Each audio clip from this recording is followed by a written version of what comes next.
अस्सलाम वालेकुम एवरीवन, कैसे हैं आप सब? मैं बिल्कुल ठीक-ठाक हूँ और आप सब लोगों को रमज़ान मुबारक, बहुत-बहुत मुबारक और साथ में फर्स्ट सहरी और सेकंड सहरी भी आपको मुबारक हो।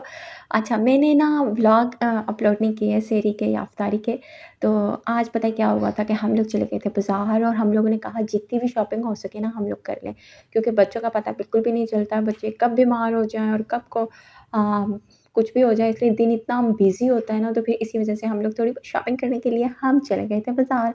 तो हम लोग आए हुए थे मेके। अच्छा, मैं आ गई थी हैदराबाद शॉपिंग वग़ैरह के लिए और भी बहुत 1-2 काम थे उस सिलसिले में। तो यहाँ पर हम लोग ना आ चुके थे शॉपिंग करके, हमने ना बाज़ार में कोई भी क्लिप्स वग़ैरह नहीं लिए थे और मैंने कहा वीडियो बहुत ज़्यादा लेंदी हो जाती है, फिर किसी दिन लूँगी। अच्छा जी, तो यहाँ पे हम लोग बना रहे थे मीठा। घर आने के बाद ना फटाफट हम लोगों ने ना सबसे पहले ना खाना बनाना शुरू कर दिया था और खाना बनाने में ना हमने मीठा सबसे पहले बनाना शुरू कर दिया था। अब साथ-साथ मैं आपके साथ ना शॉपिंग भी ना शेयर करती जाऊँगी। अच्छा, कुछ रमज़ान में हम लोगों ने बच्चों को ना ड्रेसेस वग़ैरह पहनाने थे, तो इस वज़ह से हम लोग ड्रेस वग़ैरह लेकर आ गए थे और ये देखें कुछ चीज़ें भी लेकर आ चुके थे, जो भी हमें समझ में आया। अच्छा, मुझे डर्माकोल चाहिए थी ट्यूब, तो मैंने ये भी ले ली थी अपने शेड के मुताबिक और दूसरा ये मुझे लेशेस वग़ैरह चाहिए थी ईद के हिसाब से, ताकि अगर ये मैं लास्ट में भूल जाऊँ तो मेरे पास एक आध पड़ी हो। अच्छा, सिस्टर ने भी ली थी, मैंने भी ली थी और मैंने अपनी बेटी आयत के लिए भी ड्रेसेस वग़ैरह लिए थे। ये जो ड्रेसेस था ना, इसकी हमें लेनी थी अ, अंदर का जो अस्तर होता है ना, वो लेना था, ठीक है ना? और ये आ गए जी बेबी के ड्रेसेस, ये महत का ड्रेस है और दूसरा ड्रेस भी महत का है, माशाल्लाह से। अब आ चुका है समर, तो समर के हिसाब से हमें शॉपिंग करनी थी। अब विंटर तो बिल्कुल भी नहीं है, तो विंटर वाली तो नहीं करनी थी, लेकिन है बच्चों के लिए तो विंटर ही है। महत को जैसे हम लोग बिल्कुल नॉर्मल ड्रेसेस वग़ैरह पहनाना शुरू करते हैं, तो वो बहुत ज़्यादा उसे फ्लू होना शुरू हो जाता है, सीना जकड़ जाता है। ख़ैर यहाँ पर आप देख सकते हैं ये इतना प्यारा ड्रेस था ना आयत का और इतना अच्छा ये कैप्री स्टाइल ड्रेस था। ब्लू नेवी कलर के ऊपर था और इसकी आप देख सकते हो ये यहाँ पे मैं आपको दिखा रही हूँ डर्माकोल। अच्छा, ये मैं लेकर आई थी बेस बनाने के लिए, ये बेस में मैं शामिल करूँगी। जब मैं बनाऊँगी तो आप लोगों को इसका मेथड भी बता दूँगी। ख़ैर यहाँ पे पैम्पर्स वग़ैरह बच्चों के सारे ये सब चीज़ें। अच्छा जी, आयत के लिए हम लोगों ने नान खटाई भी ले ली थी रास्ते में और अभी इतनी भूख लगी हुई थी ना, तो मीठा भी बन चुका था, ये देखें। अब ये वाला जो है ये ड्रेस रेड कलर का शर्ट ये है महत की। अच्छा, यहाँ पे डन हो चुका है, इसके बाद हम लोग बाकी तैयारी करेंगे अफ्तारी की और फ्रूट वग़ैरह सिस्टर ने काट लिया था और ना जो रूह अफ़ज़ा का शरबत है वो भी बना लिया था, उसके मैंने बिल्कुल क्लिप्स वग़ैरह नहीं लिए थे क्योंकि टाइम ही नहीं था, टाइम बहुत शॉर्ट था, तो इसलिए मैंने सिर्फ़ जो भी क्लिप्स ले सकी वो मैंने लिए। आगे आपको बहुत सारे क्लिप्स मिलेंगे अ, बच्चों के और आपको मैं बताऊँगी इसके बाद घर आने के बाद ना ये जो भालू है ना, ये भालू बीमार हो गया और इसको बहुत ज़्यादा नज़ला हो गया है। एक तो हम लोगों ने फ़ैन ऑन कर लिया, हल्की-हल्की सी आपको पता है समर की झलक आ रही है, गर्मी लगती है, लेकिन बच्चों के लिए वही बात आ जाती है कि नहीं होती है। उनको थोड़े कपड़े हमें थोड़े सही पहनाने पड़ते हैं, फिर ही थोड़ा आता है। अच्छा, ख़ैर यहाँ पे ना मौसम थोड़ा-सा ना सर्द हो रहा था बच्चों के लिए, तो बहुत ज़्यादा बीमार हो गया था महद और ये बेबी बहुत बीमार हो गया था। यहाँ पर मैं बना रही थी बिरयानी। यहाँ पे बिरयानी का मसाला वग़ैरह बन रहा है और इसके बाद मैं दम दे दूँगी राइस को, ये भी हो जाएगा डन। साथ-साथ मटर भी बॉयल हो रहे थे, जैसा कि मैंने आपको बताया है रोल समोसे वग़ैरह बनाने होते हैं, तो उसमें ऐड करने के लिए मैंने रखे हुए थे। काफ़ी वेजिटेबल्स वग़ैरह भी काटनी थी, लेकिन टाइम बिल्कुल नहीं था। बिल्कुल मैंने इनकी नहीं बनाई कोई भी वीडियो इस बार मैंने प्रिपरेशन की किसी भी चीज़ की नहीं बनाई क्योंकि मेरा बिल्कुल एक अर्जेंट आना हुआ यहाँ पे हैदराबाद, तो फिर इस हिसाब से मैंने क्लिप्स वग़ैरह इतने नहीं बनाए, जितने भी बनाए बना सकी। ख़ैर इसके बाद हम लगा देंगे बिरयानी को दम वग़ैरह और साथ में थोड़ी-सी हल्की-फुल्की सी कलेजी भी फ्राई कर लेंगे।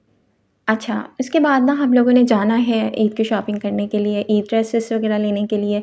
ईद के ड्रेसेस में भी बहुत टाइम लग जाता है स्टिच वग़ैरह होने के लिए और मैंने अपनी बेटी के ड्रेसेस वग़ैरह लेने थे, इसके अलावा शूज़ वग़ैरह, बैग, पर्स वग़ैरह, ये सब चीज़ें लेनी थी, तो काफ़ी टाइम लग जाता है। ख़ैर यहाँ पर राइस भी दम लग चुके थे और यहाँ पर देख सकते हैं आप मैं फ़्रेश हो चुकी थी और इसके बाद यहाँ महक की तबीयत थोड़ी-सी ख़राब हो गई थी। यहाँ देख सकते हैं बिल्कुल गुमसुम सा था। ये जो हम लोग ड्रेस थे ना, कुछ इस तरह हो रहा था कि हमें लग रहा था कि बेबी को हम थोड़े नॉर्मल ड्रेस वग़ैरह पहना दें तो उसको सर्दी नहीं लगेगी, लेकिन इसको यही हो गया था कि उसको थोड़ा सीना जकड़ गया था। तो फिर उसके बाद हमने उसको नेबुलाइज़ वग़ैरह किया और हम डॉक्टर के पास लेके चले गए थे, क्योंकि बच्चों को बहुत जल्दी नमूनिया भी हो जाता है और जो सीना होता है जो बहुत ज़्यादा जकड़ गया था, बिल्कुल भी फ़ीडर नहीं पी पा रहा था, इतना ज़्यादा रो रहा था। तो इस वजह से फिर ज़्यादा हम लोगों ने व्लॉग्स वगैरह भी नहीं बनाए थे, कुछ भी नहीं किया था। अच्छा, बेबी बहुत ज़्यादा माशाल्लाह एक्टिव है और दूसरा आयत की भी बहुत ज़्यादा बनती है बेबी के साथ, भाईजान के साथ बहुत ज़्यादा बनती है, वो उसे भाई बोलती है क्योंकि वो उसका छोटा भाई है। और यहाँ पे हम लोग ना उसे मोटा हाथी लगा के दे देते हैं, ये सॉन्ग है मतलब कि बच्चों का। तो यहाँ पोएम्स वगैरह बहुत शौक से सुनता है या उसको वो अट्रैक्ट करती हैं चीज़ें। और माशाल्लाह से बहुत समझदार बच्चा है, बिल्कुल हर बात के ऊपर उसने रिस्पॉन्स देना होता है। और माशाल्लाह से 4 मंथ का होने वाला है।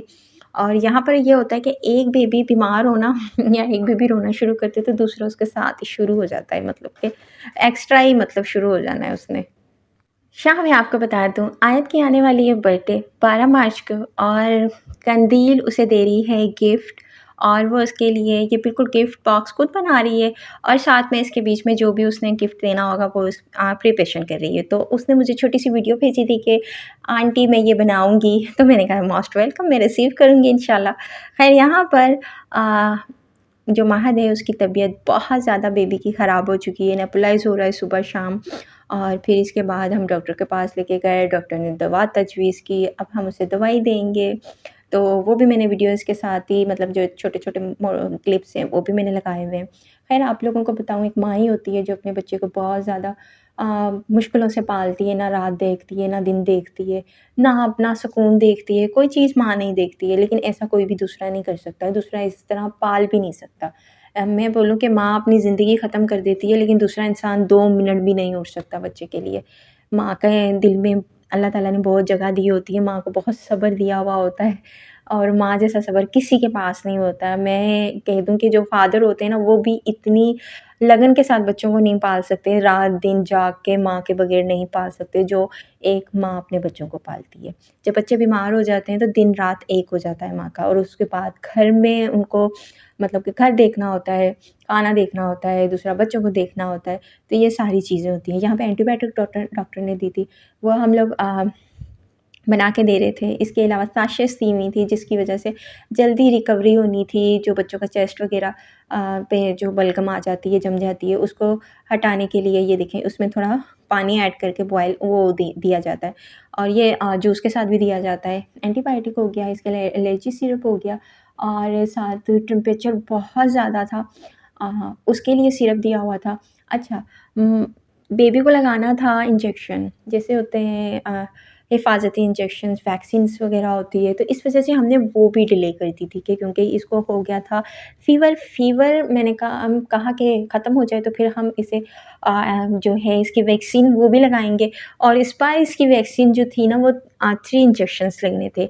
मतलब 1 लीक के ऊपर 2 लगने थे और 1 के ऊपर 1 लगना था। उसके टाइम भी बहुत ज़्यादा बच्चों को बुखार होता है, इरिटेशन होती है, बच्चे बहुत तंग करते हैं, बहुत ज़्यादा ख़राब हो जाती है काफ़ी दफ़ा। तो मेरी बेटी का तो बहुत ज़्यादा ख़राब हो गया था, बहुत मुश्किलों से ठीक हुआ था। वो सेकंड वैक्सीन थी जो उन्होंने गलत लगाई थी, आई थिंक वो लगाने का तरीका ही गलत था या फिर उन्होंने इस तरह लगाई थी कि जिसकी वजह से मेरी बेटी को जो पस थी वो भर गई थी और डॉक्टर्स ने वो थी 3 मंथ की, तो डॉक्टर्स ने कहा था कि अगर ये एंटीबायोटिक से सही नहीं हुई तो हम इसको यहाँ से रिमूव कर देंगे, ये जितना भी पार्ट है, लेकिन ये जो हॉल है वो रह जाएगा। तो ख़ैर अल्लाह ताला ने बहुत करम किया और वो ठीक हो गई। तो वैक्सीन का भी बड़ा मसला होता है, वैक्सीन पे काफ़ी सारी जो लेडीज़ होती हैं वो बाद में बर्फ़ रगड़ रही होती हैं शॉपर में डाल के, किसी भी कपड़े में डाल के अच्छे से कि बच्चों की बिल्कुल भी वो ना बने, वो गोल से बन जाते, काफ़ी सूज जाती है टाँगें वग़ैरह और तो ये सारी चीज़ें होती हैं। बच्चे बड़े करना आसान नहीं है, बहुत मुश्किल है। आजकल के दौर में आजकल बहुत ज़्यादा नफ़्सा-नफ़सी का आलम है। आप एक घर में भी होके ना आपके बच्चों को कोई नहीं देखेगा, कोई नहीं सँभालेगा, आपने ही सँभालना है, माँ ने सँभालना है, किसी ने बाहर से आकर नहीं सँभालना, किसी ने घर में से किसी ने नहीं सँभालना, किसी ने एहसास नहीं करना है। ये जो माँ का दिल होता है ना, वो माँ का दिल होता है। लोग तो कहते हैं रहने दो, जैसे कितने सारे इन-लॉज़ होते हैं, वो ये बातें कहते हैं, रहने दो, रोने दो, खुद ही ठीक हो जाएगा। अगर 2 दिन रोएगा, तीसरे दिन खुद ही ठीक हो जाएगा। रिस्पॉन्स नहीं दो, आप अपना काम करते रहो। कितने सारे ऐसे इन-लॉज़ होते हैं, जो बच्चों के ऊपर बिल्कुल भी तवज्जो नहीं देते और ना माँ को देने देते। तो ऐसे में बच्चे बहुत रुल के पलते हैं और अल्लाह पाक हर बच्चों का नसीब अच्छा करे, हर किसी को अल्लाह पाक सेहत दे, तंदुरुस्ती दे। सेहत बहुत बड़ी नेमत है बच्चों के लिए, बड़ों के लिए, माँ के लिए। माँ ने जीना होता है अपने बच्चों के लिए, नहीं तो मैं कह दूँ कि अगर माँ बीमार हो जाए, हॉस्पिटलाइज्ड हो जाए ना, बच्चे को 2 दिन किसी ने कपड़े नहीं पहनाने होते, ना कोई फूफियाँ देखती हैं, ना चाचियाँ देखती हैं, ना दादी देखती है, कोई नहीं देखती, बच्चा ऐसे ही पड़ा रहता है।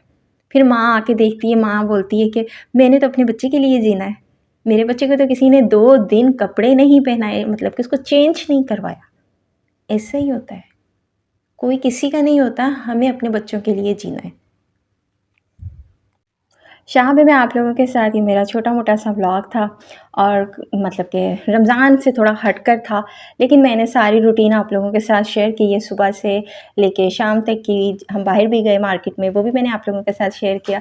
तो आपको ज़रा सा भी मेरा व्लॉग पसंद आता है ना, तो प्लीज़ इसे लाइक करें, शेयर करें, अच्छा सा एक कमेंट कर दें, तो हौसला अफ़ज़ाई होती है। साथ आप सब्सक्राइब भी कर दें, आपको आने वाली नई वीडियोज़ के नोटिफ़िकेशन मिल जाएँगे। मिलते हैं हम लोग अगले व्लॉग में, तब तक के लिए अल्लाह हाफ़िज़।